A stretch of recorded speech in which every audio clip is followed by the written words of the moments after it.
Намайг Томоо гэдэг. Сурагчийн мэдээ сонины сурвалжлагч. Би том болоод заавал эрен сурвалжлах сэтгүүлч болно.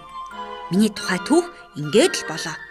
Харин миний өнөөдөр уулзах зочин хачин сонирхолтой түүхтэй шүү.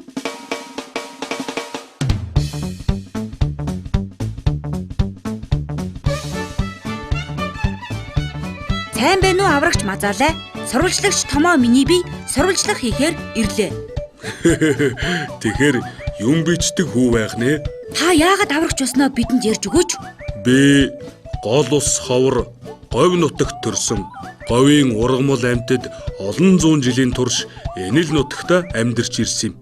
Гэтэл хүний санаатай болон санамсаргүй үйл ажиллагаанаас болж цаг агаар дулааран хүчтэй шуурга, ган, зуд зэрэг байгалийн гамшигт үзэгдлүүд ихэсч амьтан ургамал амьдрах газаргүй болж зарим нь бүр устдаж магадгүй болоод байна. Энэ аюул зөвхөн говьд бос улсын бүх аймаг хотод нөлөөлсөөр манай оронд гэхэд сүүлийн 5 жилийн хугацаанд 3580 булаг шанд ширгэж, тиймээс л би хүмүүсийг байгаль дэлхийдээ ээлтэйгээр амьдрах арга ухаанд сургахын тулд аврагч болсон юм. Уур амьсгалын өөрчлөлтийн гол шалтгаан нь юу юм бэ?